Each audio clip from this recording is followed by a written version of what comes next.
Bom dia, boa tarde, boa noite. Esta é mais uma edição de Pedro e Cora, aquele seu programa sobre o Google está escondendo coisas de você. Pedro e Cora, como você sabe, toda terça-feira, toda quinta-feira, no YouTube do Meio ou então na sua plataforma favorita de podcast. Eu sou Pedro Dória, ao meu lado está minha queridíssima amiga Cora Rona. Cora, o Google está escondendo coisas de você?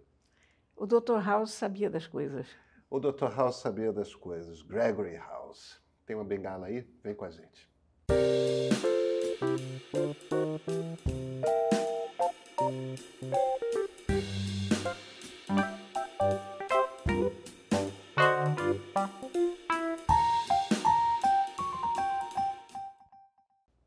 Cora, o maior vazamento da história do Google.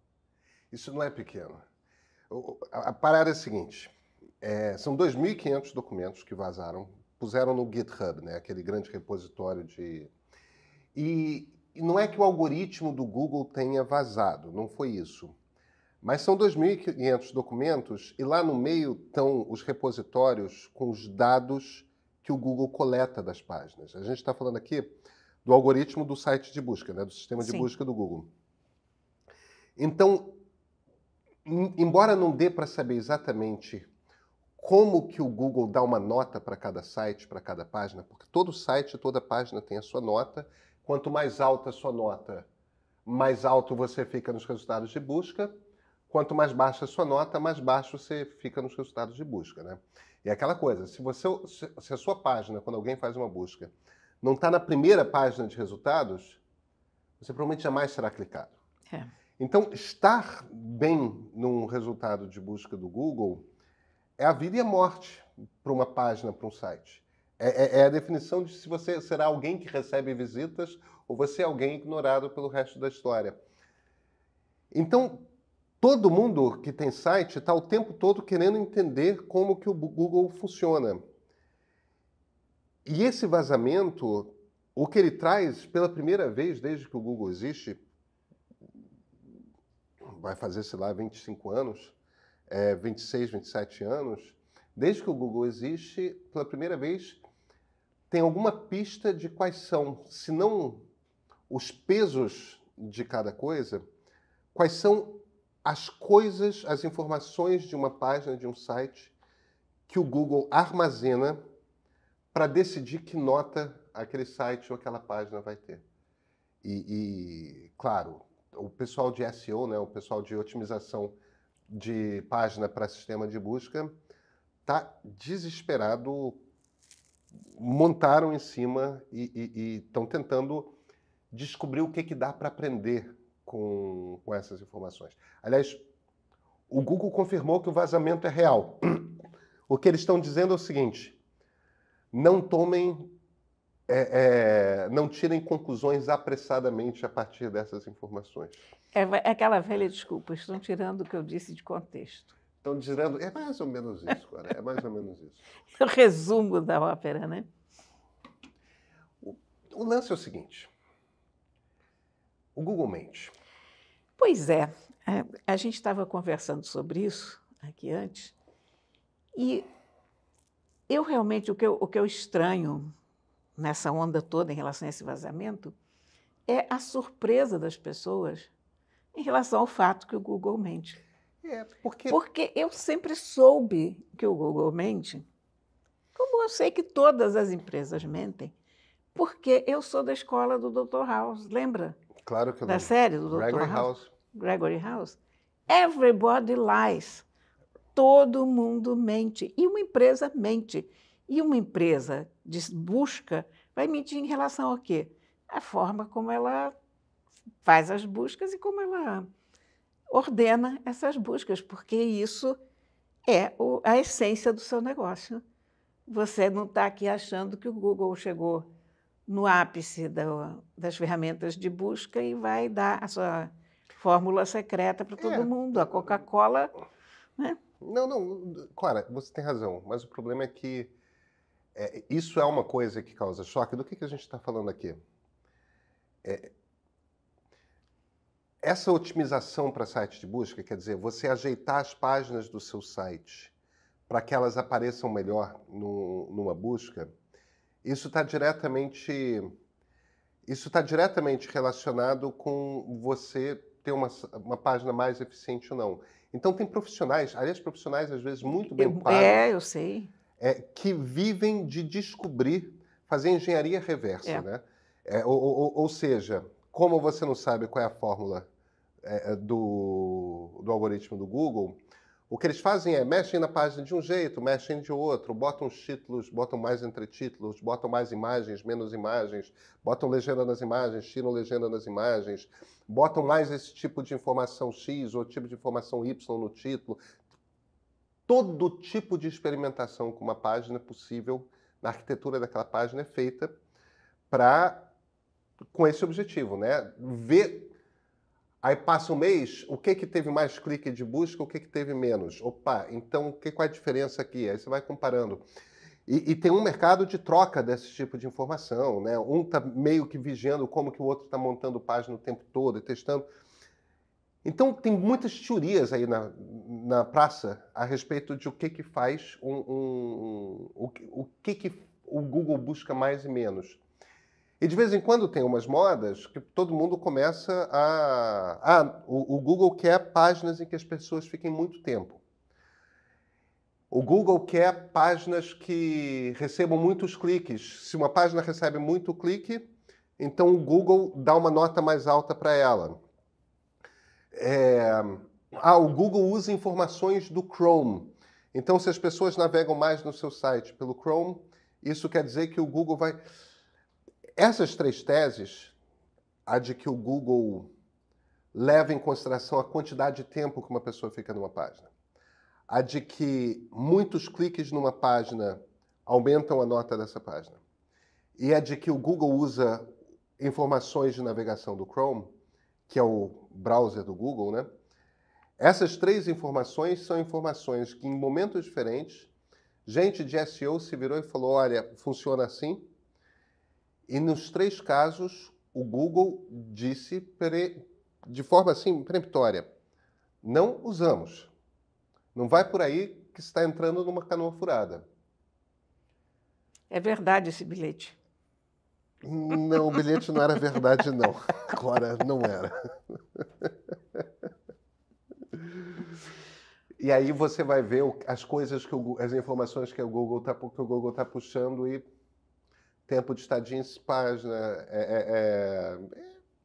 Mas olha aqui, mas não era óbvio? Não, veja, Cora.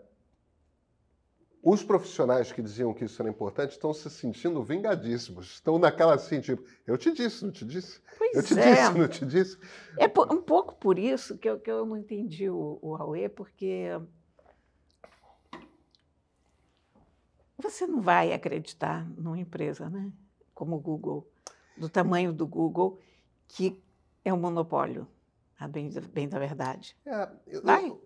Não é uma ingenuidade? Eu acho que tem um aspecto de ingenuidade, sim, mas tem uma coisa que eu acho que é mais profunda aí. Primeiro, a gente às vezes não tem noção disso, mas com o passar do tempo, a web se tornou, entre aspas, uma rede social, uma plataforma digital. O que eu quero dizer com isso? Essa é uma informação, essa é uma leitura que não é minha, não, é do Nilay Patel, que é o editor-chefe do Verge, que é meu site de tecnologia favorito. Eu gosto demais do Verge e acho que tem uma equipe espetacular, a começar pelo Patel, que é o editor-chefe. E ele faz uma leitura de o que o Google fez nos últimos 10 anos com a web, super interessante, que é o seguinte: as pessoas, quando estão no TikTok, quando são influencers lá do TikTok, ficam estudando o que o algoritmo do TikTok quer para estruturar um vídeo de 30 segundos, de 1 minuto, com a cara do algoritmo do TikTok para ser mais impulsionado. As pessoas, quando estão no YouTube, ficam estudando o que dá certo e o que dá errado no algoritmo do YouTube para, blá, blá, blá, aparecer melhor no YouTube e tudo mais. E o que o Patel se vira e fala, olha, a web que a gente tem hoje é a web que o Google criou. Ele dá um exemplo perfeito. Faz sentido. Ele dá um exemplo perfeito que é site de receita. Você entra num site de receita e o site de receita nunca te entrega a receita de cara. Você tem que fazer um scroll de 2 telas para chegar na receita.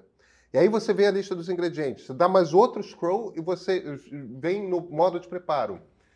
E até ali tem uma enrolação disso, tem uma enrolação daquilo, tem uma enrolação daquilo outro, tem 3 entretítulos, tem toda uma estrutura ali, que é uma página que é feita para atrapalhar quem quer aquilo, que é quais são os ingredientes, qual é a receita. Tem um vídeo fazendo a receita para eu pegar aqui um detalhe de como que faz o passo tal que eu não sei? É isso que você quer. Se quisessem fazer um site eficiente para a pessoa, teriam feito assim. Só que o problema é que, como você precisa que as pessoas fiquem mais tempo naquela página, você tem que dificultar o acesso das pessoas à informação que elas precisam. Como você precisa que as pessoas façam tal comportamento, tal outro comportamento, então o troço é feito de um jeito, e todos os sites de receita, eu cozinho muito. Todos os sites, ponto. Não, exatamente. Porque você não consegue hoje chegar a um site no qual você busca informação que te leve diretamente a essa informação. Você tem que clicar aqui, clique aqui para continuar lendo, clique aqui para mais.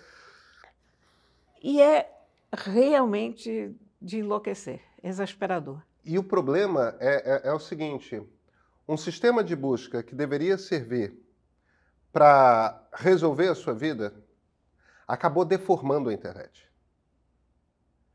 Porque se você não existe no Google, você não existe. Só existe um site de busca que é relevante.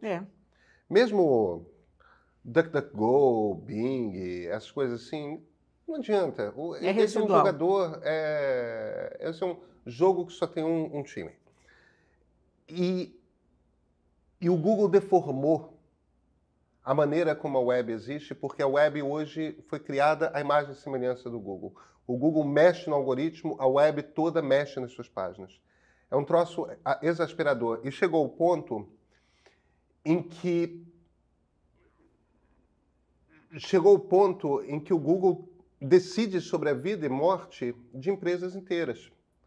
Porque se de repente suas buscas numa mudança de algoritmo caem a zero, você não tem visitas.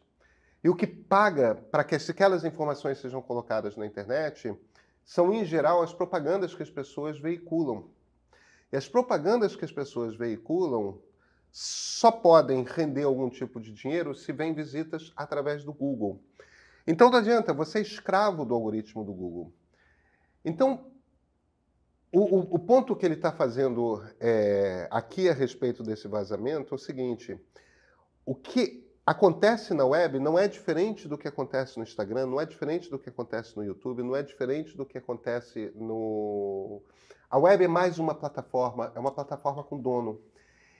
Se por um acaso acontece, por exemplo, eu sou um cara que usa muito o Instagram, e eu sigo o Adam Mosseri, que é o CEO do Instagram, e a toda hora ele está publicando vídeos. Olha aqui, a gente fez uma mudança agora no algoritmo do YouTube, do Instagram, e a gente quer tais resultados. Então, se você fizer mais de tal coisa, se você... Ele fica ali, ele fica explicando o que dá certo, o que funciona no algoritmo do Instagram.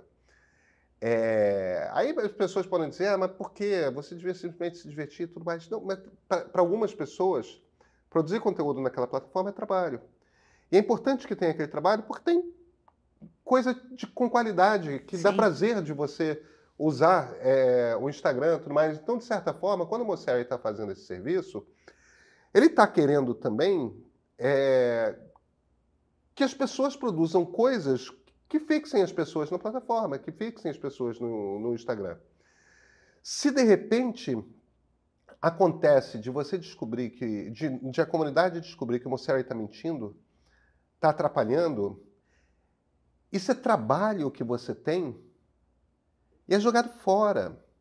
Espera um instantinho, eu estou aqui há 3 anos, criando vídeos para essa plataforma, seguindo as orientações do CEO dessa plataforma, E eu não estou vendo a coisa acontecer, não estou isso, estou achando que alguma coisa que eu não saquei ainda, que eu tenho que tentar melhor, tal. E não, eu não estou conseguindo, porque ele está me tirando da reta, do caminho certo o tempo todo. Ele está me atrapalhando, ele está jogando contra mim. Então, para muitas pessoas na comunidade de SEO, ou seja, as pessoas cujo trabalho é fazer com que os sites sejam visitados, o que o Google está fazendo é tirando elas da reta o tempo todo. O Google está aumentando o trabalho delas. O Google está atrapalhando elas. O Google está agindo contra o emprego delas. Isso é grave. Então, percebe que eu entendo o seu argumento. Todo mundo mente. O problema é que se você, de repente, não confia mais no Google, por que você tem um site na web? Como é que você vai viver de fazer web? De ter um site? Você vê o tamanho do problema que a gente criou. Nós estamos na mão de, sei lá, 4, 5 empresas Estamos. só. Isso não pode continuar assim. Isso realmente não pode continuar assim. Porque é coisa demais, é até responsabilidade demais. Não há uma empresa no mundo que tenha sido feita ou que possa ser feita para arcar com uma responsabilidade desse tamanho em todos os países, em todos os níveis do conhecimento. Não é normal. Isso está completamente fora de qualquer parâmetro razoável, né? Como vai se resolver esse drama, eu não sei. Mas não pode continuar assim. Agora, deixa eu só fazer uma observação que eu acho interessante. O que você está fazendo é exatamente a essência do argumento do Patel. Isso aqui é um monopólio, isso aqui é um problema. Agora, ele radicaliza o argumento dele, ele tem falado, ele tem pesquisado, ele tem escrito sobre o que ele chama de Google Zero. Ele acha que a gente está caminhando para um momento em que o Google vai mandar 0 cliques para quase toda a web. No momento que Como o Facebook. Mas é isso mesmo. No momento em que o Google começar a dar resumos das respostas com qualidade, usando IA, em algum momento esse troço vai acontecer. Exatamente. A gente estava rindo no nosso último programa, né, de olha as coisas absurdas que o Google está resumindo, e de fato é um desastre. O problema é que a gente sabe que esse troço tem uma hora que vai funcionar. Pois é, mas nessa hora eu vou para aquela tal ferramenta Alta Vista que a gente comentou. O problema é que nessa hora, quando nenhuma página mais tiver clique vindo do Google, a web acaba. Aí você vai ter aquele problema. Não é quem veio antes, o ovo ou a galinha, é quem vai acabar antes, o ovo ou a galinha. Porque se a web acaba, o Google acaba, porque ele não vai ter de onde tirar as informações. Se as pessoas que ganham dinheiro, de alguma forma, botando publicidade nos seus sites, para alimentar de informação nos seus sites, de repente começam a achar que estão trabalhando de graça para um gigante de Mountain View, e elas param, é isso. É isso. De onde que o Google vai tirar a sua informação? Aliás, de onde que a OpenAI vai tirar a sua informação? Em resumo, o grande dilema do nosso mundo será o que vai acabar antes, o ovo ou a galinha. O que bate, Cora, no último ponto que eu acho que vale citar, mas isso acho que a gente tem que conversar melhor depois em outro programa, não sei se essa semana ou na outra, que é a OpenAI está começando a fazer contrato com todo mundo, né? Sim, sim. Está começando a pagar pela informação. Vai ter uma hora que o pessoal vai se virar e falar, ô Google, você não pode, tá bloqueado o seu caminho aqui, só a OpenAI pode ver meu conteúdo. Isso é muito interessante. E é muito interessante. Outra coisa interessante, não tem nada a ver com isso, mas por acaso eu li essa notícia hoje e eu vou comentar contigo porque eu estou assim curiosa com essa notícia. Você sabia que não vai ter ar refrigerado nos quartos dos atletas da Olimpíada de Paris? Não sabia. Você sabe que é durante o verão. Sei. Você sabe que o verão em Paris é de lascar. Quente. Quente, muito quente. Sabe por quê?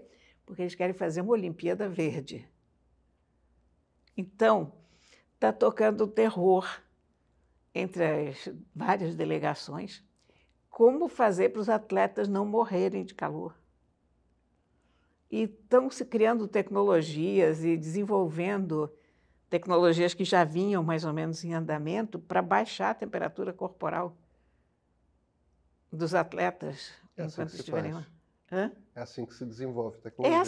É assim. Então, não teremos ar refrigerado, mas teremos, tipo, uma luva térmica que eles podem usar entre os jogos ou entre as atividades, que tira o calor, mexe com a circulação sanguínea, baixa a temperatura corporal. Olha, vamos ter coisas muito interessantes para ver. Muito, super. Onde compra essa luva? Ainda não compra, mas ela vai para Paris. Ela vai para Paris e depois espero que para o mundo. Eu também, poxa, não, uma vez eu vi um protótipo que era uma coisinha que você usava no pescoço, quase como um daqueles headphones, né? Uma coisa aqui, que partia exatamente desse princípio, era uma coisa que resfriava a temperatura corporal, baixando a temperatura do sangue que circulava aqui. Ah, que interessante. Pelo pescoço, Interessante. E olha, a gente vai ter que começar a trabalhar nesse sentido, porque em Nova Delhi, você viu, 53 graus. Né? Eu estou sabendo. Ou a gente vai encontrar uma saída, ou estamos fritos, literalmente. Né? Parece que tem alguma coisa acontecendo no clima do mundo. Será que o alguém fim sabe do o mundo, que é? Eu não sei, menino.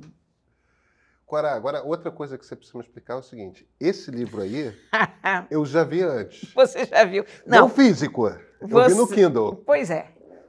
Então, esse foi o livro que eu não trouxe na semana passada, porque eu tinha dado para um amigo. Aí aqui vocês podem ver.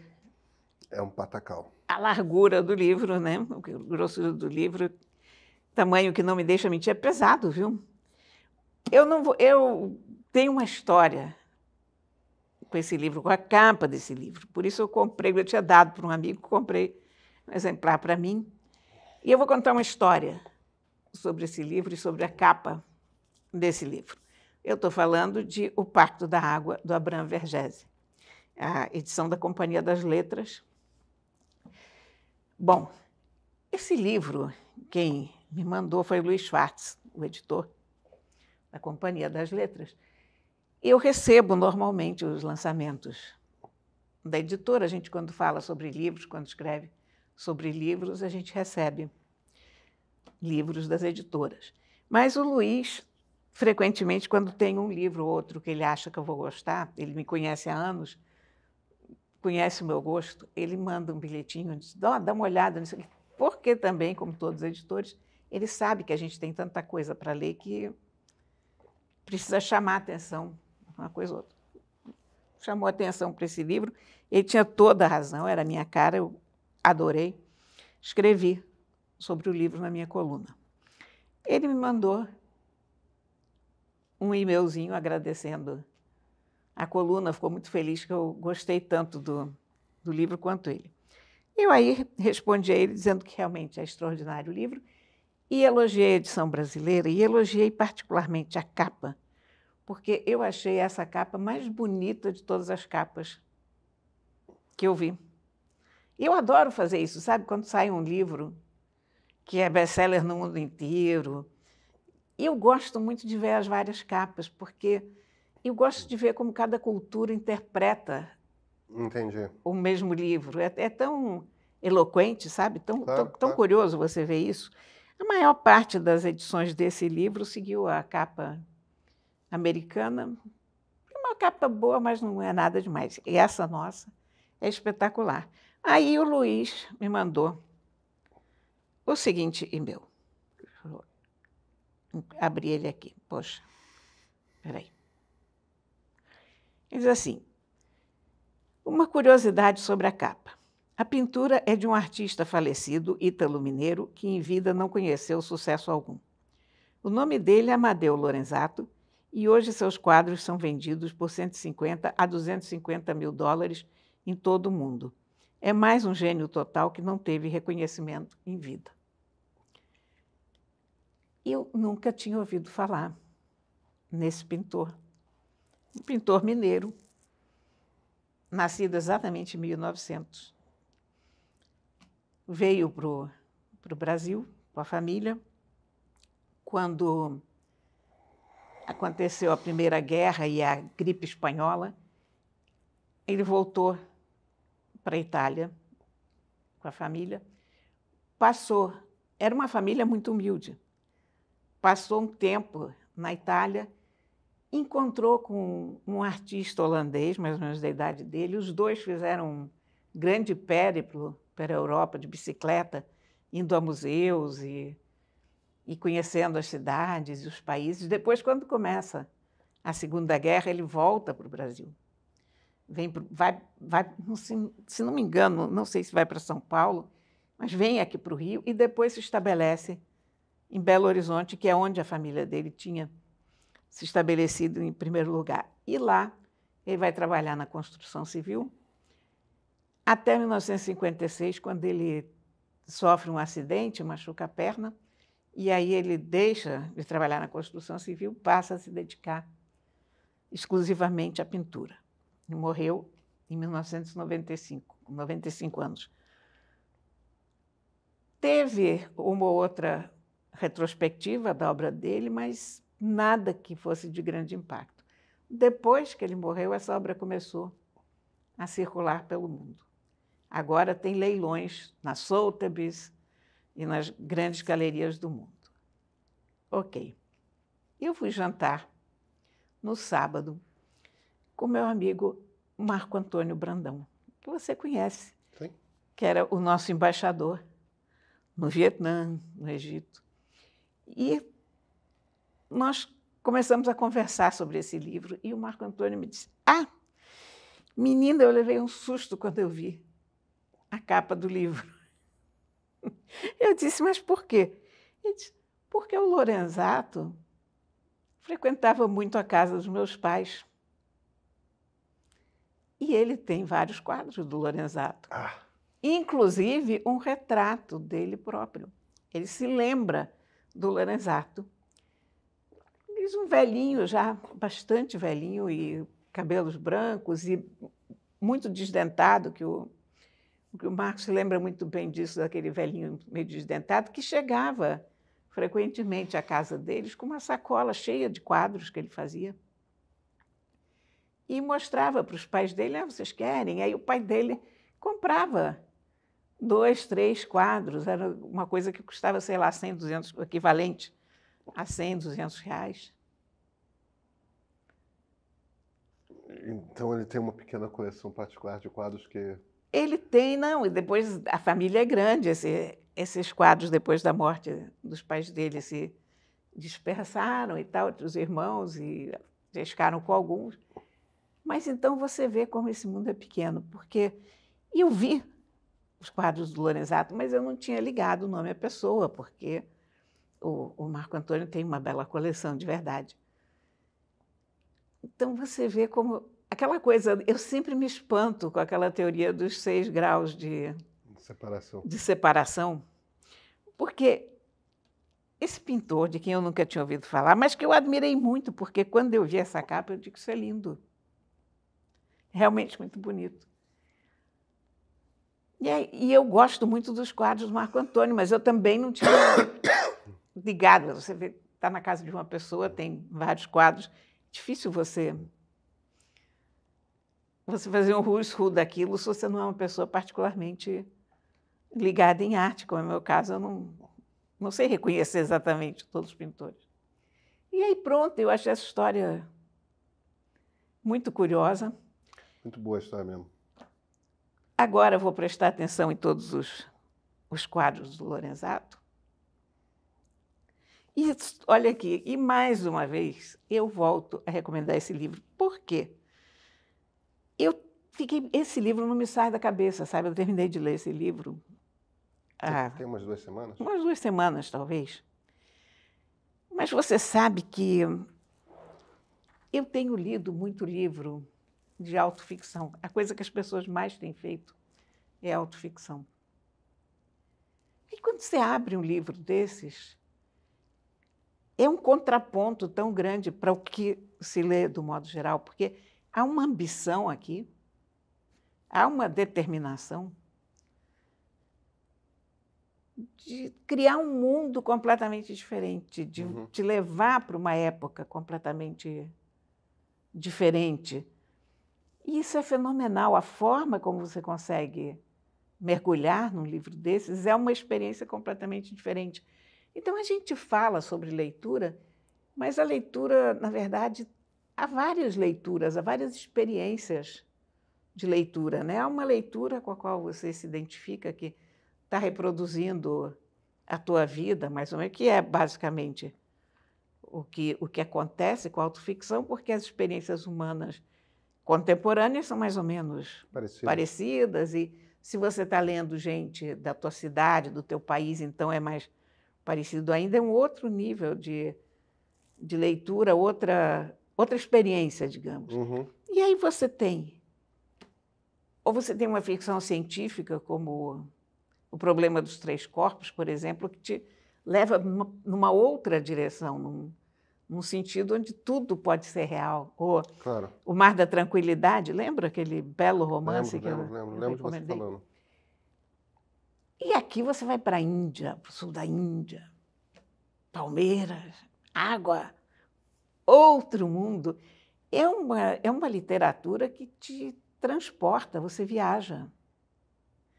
Olha, super recomendo. E eu vou dizer mais uma coisa, mais uma vez, não fiquem com medo do tamanho desse livro, porque ele é enorme, mas ele está dividido em 10 partes e os capítulos são curtos. Então, isso facilita muito a leitura. Às vezes você tem um livro menor, mais fininho, que é mais difícil de ler porque você não tem os do Fosse, por exemplo, o Prêmio Nobel. Sim, sim. Né? Que são livros muito pequenos, mas são livros muito difíceis de ler, porque ele não usa vírgula, ele não usa parágrafo, é aquele stream of consciousness, né? Ele não usa vírgula, ele usa parágrafo. É impressionante, ele é muito complicado. Por outro lado, depois que você lê ele, algumas vezes eu te falei que eu tive que ler 5 vezes para entender o que era o livro. Aí você diz, curioso, é uma outra coisa, né? Ali você entrou na cabeça de uma pessoa que está remoendo os seus pensamentos. Mas isso aqui, para quem quer viajar, não está com vontade de pegar um avião, não tem tempo para tirar umas férias, super. Que legal. Cora, a gente se vê na quinta, né? A gente se vê na quinta, sim, Até senhor. quinta-feira.